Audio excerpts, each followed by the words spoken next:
नमस्कार. पुष्पा 2 बघून आलेलो आहे आणि त्याचा आपल्यासोबत रिव्ह्यू सादर करतोय. त्याच्यामुळे हा व्हिडिओ शेवटपर्यंत जरूर बघा. अजूनपर्यंत सेंटर स्पॉटला सबस्क्राईब केलेलं नसेल तर अवश्य सबस्क्राईब करा, व्हिडिओला लाईक करा आणि शेअर करायलाही विसरू नका. मित्रांनो, पुष्पा 2 पाहिला त्यावरती माझं अगदी प्रामाणिक स्वच्छ मत मी सांगणार आहे, कसलाही आडपडदा न ठेवता. आणि डोंट फॉरगेट, हा व्हिडिओ आणि हा रिव्ह्यू हा स्पॉइलर फ्री आहे. त्याच्यामुळे बिलकुल काळजी करू नका की मी स्टोरी काही स्पॉइल करीन. बिलकुल नाही, ॲब्सोल्युटली नाही. फक्त मी माझी मतं मांडतोय आणि ती कदाचित तुम्हाला पटतील, कदाचित पटणार नाही. मला खात्री आहे की माझी मतं तुम्हाला पटणारच नाही आहेत, पण जी माझी मतं आहे ती मी प्रामाणिकपणे सांगतोय. मित्रांनो, पुष्पा पार्ट 1 मी जो पाहिलेला होता ना, तो पाहिल्यानंतर जे माझं मत आहे तेच माझं पुष्पा 2 बघितल्यानंतर सुद्धा आहे. ते म्हणजे एक ओव्हरहाइप्ड असा हा पिक्चर. पुष्पा पार्ट 1 सुद्धा ओव्हरहाइप्ड आणि पुष्पा 2 हा डबल ओव्हरहाइप्ड आहे. कारण म्हणजे ज्या प्रमाणात त्याला गर्दी होतीये, ज्या प्रमाणात हाऊसफुल होतोय, त्या मानाने स्टोरी तुम्ही काय देताय? Not so great, not so different. म्हणजे आजपर्यंत फिल्म इंडस्ट्रीमध्ये असं काही दाखवलंच गेलं नाही असं काही आहे का? ॲब्सोल्युटली नाही. असे सगळे प्रकार याहून भन्नाट पद्धतीने दाखवण्यात आलेले आहेत. नेमकं काय क्लिक झालंय गॉड नोज. कधी कधी मी म्हणजे आपल्या लक्षात येत असेल मित्रांनो, असे काही काही पिक्चर असतात की त्याची ती खिचडी अशा काही पद्धतीने तयार होते, नेमकं काय सगळ्या गोष्टी जुळून आल्या हे कित्येकदा लक्षातही येत नाही, पण ते हिट होऊन जातं. ते पुष्पा पार्ट 1 हा तसा होता.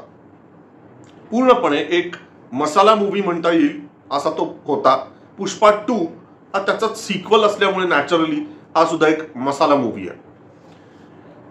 सहसा जे म्हणजे बॉलिवूडच्या बाबतीत तरी बघितलेलं आहे आपण, इव्हन ही गोष्ट हॉलिवूडच्याही बाबतीत घडलेली आहे काही काही केसेसमध्ये, की पार्ट 1 ला जो एक टेम्पो मेंटेन केलेला असतो तो पार्ट 2 ला तितकासा टेम्पो मेंटेन राहत नाही. हे बघण्यात आलेलं आहे. त्याच्यामुळे कधी कधी लोक सिक्वल करताना 10 वेळेला विचार करतात की बाबांनो, आपण जो सक्सेस पार्ट 1 ला मिळाला तो पार्ट 2 ला सुद्धा मिळेल का? खात्री आहे त्याच वेळेला ते त्याच्यात व्हेंचर करतात. पुष्पा 1 नी जी कमाई केली होती ती एवढी अफलातून होती कमाई की नॅचरली त्या पॉप्युलॅरिटीचा फायदा करून घ्यायचा, तो जो एक पुष्पा हा जो एक ब्रँड तयार झालेला आहे तो कॅश इन करायचा हे ठरवलंच प्रोड्युसर्सनी. आणि त्यामुळे त्यांनी पार्ट 2 सुद्धा तयार केला आणि आता पार्ट 3 सुद्धा येणार आहे नॅचरली. तर मित्रांनो, माझं एक स्पष्ट मत आहे, जी गोष्ट पॉप्युलर असते ती चांगली असायलाच पाहिजे अशातला भाग नाहीये. लक्षात येतंय का? कधी कधी याचं व्यस्त प्रमाण पण असतं आणि कधी कधी अतिशय चांगली कलाकृती असते पण ती पॉप्युलर नसते. ही गोष्ट तुम्हाला कित्येक चांगल्या चांगल्या चित्रपटांच्या बाबतीत दिसेल. कित्येक चांगल्या कलाकृती गर्दी नाही झाली का नाही झाली माहित नाही. आता पुष्पा 2 च्या बाबतीत मी आक्षेप काय घेतोय ते सगळे ठोकतायत, पुष्पा 1 ला सुद्धा लागू पडतायत बरं का. पण दुसरी गोष्ट, इथे मी एक गोष्ट क्लिअर करू इच्छितो, मी साऊथ मूवींचा विरोधक नाही. साऊथ काय, मी कुठल्याच चित्रपटांच्या विरोधात मी नाहीये. बॉलिवूडच्या विरोधात आहे का? Not at all. बॉलिवूडचे जे चित्रपट हे आपल्या देशभक्तीच्या विरुद्ध जातात, हिंदुत्वाच्या विरोधात जातात, त्या चित्रपटांच्या मी 100% विरोधात आहे. परंतु जर काय चांगले प्रयोग होत असतील आणि चांगला संदेश देणारे जर ते चित्रपट असतील, त्याची स्टोरी चांगली असेल, तर एखाद दुसऱ्या फालतू गोष्टीकडे मी दुर्लक्ष करू शकतो.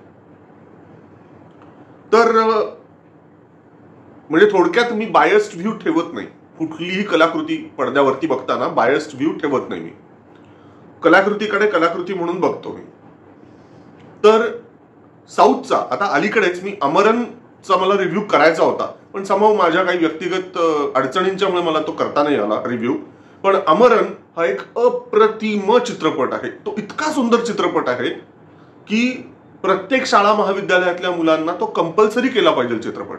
तो सगळ्यांनी पाहायला पाहिजे आणि प्रत्येकाने तो चित्रपट पाहिल्यानंतर मला काय वाटलं हे 10 ओळीत लिहायला पाहिजे. सर्व म्हणजे शालेय स्तरावरचे असतील, कॉलेज गोईन असतील, सगळ्यांनी अशा मुला मुलींनी लिहायला पाहिजेत त्यांचे अनुभव, त्यांना काय वाटलं तो पिक्चर बघितल्यावर. आता आमरण कदाचित थिएटर्समधून बाहेरही गेलेला असेल, जेव्हा केव्हा OTT वर येईल तेव्हा सगळ्यांनी बघायला पाहिजे. त्याच्यामुळे जर मी आमरणची तारीफ करतोय इट मीन्स की साऊथचे पिक्चर मला आवडतात. मी काय साऊथच्या विरोधात बिलकुल नाहीये. पण पुष्पा 2 आणि पुष्पा 1 सुद्धा हे मला एवढे का नाही आवडले तो? काही सिंपल कारण मी सांगू शकतो. एक म्हणजे पुष्पा बघताना तुम्हाला लॉजिक बाजूला काढून ठेवायला लागतं, रियालिटीशी सगळा टच सोडून द्यायला लागतो, तर आणि तरच तुम्हाला पुष्पा पचनी पडतो. साऊथच्याच नाही तर आता आजकाल ते लोण सगळीकडेच पसरलेलं आहे. बॉलिवूडमध्ये सुद्धा हे लोण पसरलेलं आहे, मराठी चित्रपटांमध्ये सुद्धा हे लोण पसरलेलं आहे की ऍक्शन पट तुम्हाला दाखवायचा आहे ना, जरूर दाखवा, पण फिजिक्सचे नियम धाब्यावर बसवून ज्या पद्धतीने ऍक्शन सिक्वेन्स दाखवले जातात, फायटिंग दाखवली जाते, आणि अगदी R-रेटेड दाखवायचं आहे ना, हरकत नाही, R-रेटेड दाखवा, पण थोडं रिअलिस्टिक वाटू देत ना. ती हाणामारी, ती फायटिंग ही रिअलिस्टिक वाटतच नाही, कधीच वाटत नाही की आपला हिरो हा 100% जिंकणार आहे. समोर 5 गुंड येऊ देत, 10 माणसं येऊ देत, 100 माणसं येऊ देत, 1000हून जास्ती लोक येऊ देत. ते कंगुआमध्ये सुद्धा हाच प्रकार होता. प्रचंड सेनेच्या समोर एक वीर लढाई करतो. म्हणजे शेवटी ना त्या अनरिअलिस्टिक सगळ्या त्या स्टोरीमुळे आपण डिटॅच व्हायला लागतो त्या स्टोरीपासून, त्या सगळ्या सबंध कलाकृतीपासून आपण डिटॅच व्हायला लागतो. हाच प्रकार पुष्पाच्या बाबतीत आहे. ही झाली ऍक्शन सिक्वेन्सची गोष्ट. दुसरा पॉइंट म्हणजे त्याच्यात तर लॉजिक नाहीये काही, अनरिअल सगळं काही. हे इकडं अनरिअल आहे. दुसरीकडं तो पुष्पा आणि त्याची ती श्रीवल्ली यांचा जो रोमॅन्स आहे तो अतिशय रिअलिस्टिक घेतलेला आहे, अतिशय रिअलिस्टिक. मग आणि त्यांची केमिस्ट्री पण छान घेतलेली आहे, सुंदर केमिस्ट्री आहे. आणि त्यांच्यातली जी केमिस्ट्री आहे श्रीवल्ली आणि पुष्पाची, ती बघताना रिअलाइज होतं की अरे यार, ही आपल्या रोजच्या जीवनात अशा पद्धतीचे अनुभव आपण जे काय येतात आपल्या अवतीभोवती तसेच अनुभव पडद्यावरती आपल्याला दिसत आहेत. म्हणजे तिथे आपण लगेचच कनेक्ट करायला लागतो त्या श्रीवल्लीशी नाहीतर त्या पुष्पाशी. पण मग पुन्हा फायटिंग सुरू होते, पुन्हा ते पॉलिटिकल किंवा त्यातले ते गुंडागर्दी जी काही दाखवलेली आहे अनरिअलिस्टिक टाईपची. मित्रांनो, एकीकडे सत्यासारखा पिक्चर होता हिंदीमध्ये, एकीकडे तो वास्तव सारखा चित्रपट होता, पण हे पिक्चर बऱ्यापैकी रिअलिस्टिक होते. त्याच्यामुळे त्यात सुद्धा खलनायक हा मुख्य होता, म्हणजे गुंडाच्या बॅकग्राऊंडवरचा तो हिरो होता, पण तरी सुद्धा ते रिअलिस्टिक होतं, ते भेदक होतं सगळं काही. इथे सुद्धा म्हणजे नकारात्मक भूमिका असलेला हिरो आहे, पण ते रिअलिस्टिक नाही वाटत. फक्त त्याचा रोमॅन्स जो आहे ना तेवढाच फक्त रिअलिस्टिक वाटतो, बाकी सगळं काही फेक वाटायला लागतं. हे असं होऊच शकत नाही याची खात्रीच पटते प्रेक्षकाला, आणि केवळ एंटरटेनमेंट एवढ्यापुरतं ते बघितलं जातं. डायलॉग बाजी मस्त आहे. श्रेयस तळपदेचा आवाज जबरदस्त आहे. पार्ट 1 मध्ये जसा होता तेवढ्याच प्रभावी पद्धतीने श्रेयसनी डबिंग केलेलं आहे पार्ट 2 मध्ये. माझं तरी अगदी स्पष्ट मत आहे, पुष्पा 1 आणि पुष्पा 2 याच्या सक्सेसमध्ये, म्हणजे साऊथ इंडियाच्या बाहेर जो काही पुष्पाला सक्सेस मिळालेला आहे त्याच्यामध्ये 99% जर कुणाचं जर क्रेडिट असेल, श्रेय जर कुणाला जात असेल तर ते श्रेयस तळपदेला श्रेय जायला पाहिजे. कारण त्यांनी ज्या पद्धतीने डायलॉग बाजी केली आहे, ज्या पद्धतीने त्यांनी आवाज काढलाय दमदार, हॅट्स ऑफ. श्रेयस इज त्याच्या आवाजाची ती पेग, ज्या पद्धतीने त्यांनी डायलॉग डिलिव्हरी केली आहे. माझं मत आहे की श्रेयसचा अजून चांगल्या पद्धतीने मराठी फिल्म इंडस्ट्रीमध्ये उपयोग करून घेता आला असता का अजून नाही करून घेतलेला आय डोंट नो. त्याच्याकडे आवाज जबरदस्त आहे. पर्सनॅलिटीवरती सुद्धा एखादा ऍक्टर हा पर्सनॅलिटीवरती सुद्धा मात करू शकतो. त्याच्याकडे त्या टाईपचं स्क्रिप्ट यायला पाहिजे. त्या लेवलचं म्हणजे श्रेयसच्या अभिनय, त्याची डायलॉग डिलिव्हरी याला न्याय देणारी एखादी भूमिका त्याच्या वाट्याला यायला पाहिजे. त्या लेवलचा ग्रँड लेवलचा एक चित्रपट त्याच्यापुढे यायला पाहिजे. इव्हन हिंदीत सुद्धा यायला पाहिजे त्याच्यापुढे. पुष्पाच्या सक्सेसमध्ये श्रेयसचाच वाटा 99% असं माझं ठाम मत आहे. दुसरी गोष्ट म्युझिक. एक बघा, एक आयटम सॉन्ग जे पार्ट 1 मध्ये होतं तोच प्रकार आहे इथे. 4 गाणी तिथं आधी होती, 4 गाणी इथंही आहेत. एक इंट्रो सॉन्ग ह्याचं पुष्पाचं, एक इंट्रो सॉन्ग, एक गाणं श्रीवल्लीच्या सोबत पुष्पाचं, एक गाणं आयटम सॉन्ग आणि एक गाणं असंच काहीतरी. म्हणजे असे टोटल 4 गाणी आहेत मोजून. बरं, त्याच्यातल्या ज्या काही डान्स स्टेप्स आहेत आणि त्यातला जो काही रोमॅन्स आहे, मगाशी मी रोमॅन्सची तारीफ केली होती कारण ती केमिस्ट्री खूप जवळपास लोकांना रिलेट करता येईल, रिअलिस्टिक आहे अशा टाईपची ती आहे म्हणून मी त्याची तारीफ केली. मात्र या चित्रपटाला कंटेंट वॉर्निंग काही आहे की नाही मला जरा डाऊट आहे.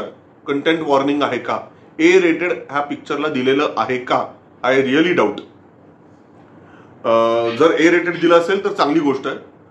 जर ए रेटेड दिलं नसेल तर मग मात्र प्रश्न विचारायला पाहिजे आपल्या सेन्सॉर बोर्डाला की कसं काय तुम्ही ए रेटेड दिलं, ज्या पद्धतीचे शॉर्ट्स आहेत. अर्थात आता हा सेन्सॉर बोर्डाला प्रश्न विचारणंच बंद केलं पाहिजे. जिथे अॅनिमल सारखे चित्रपट रिलीज म्हणजे केले जातात विना काटछाट, काय काय भयंकर सीन्स होते त्याच्यात दाखवलेले, जाऊच देत, त्याच्यावर बोलायलाच नको.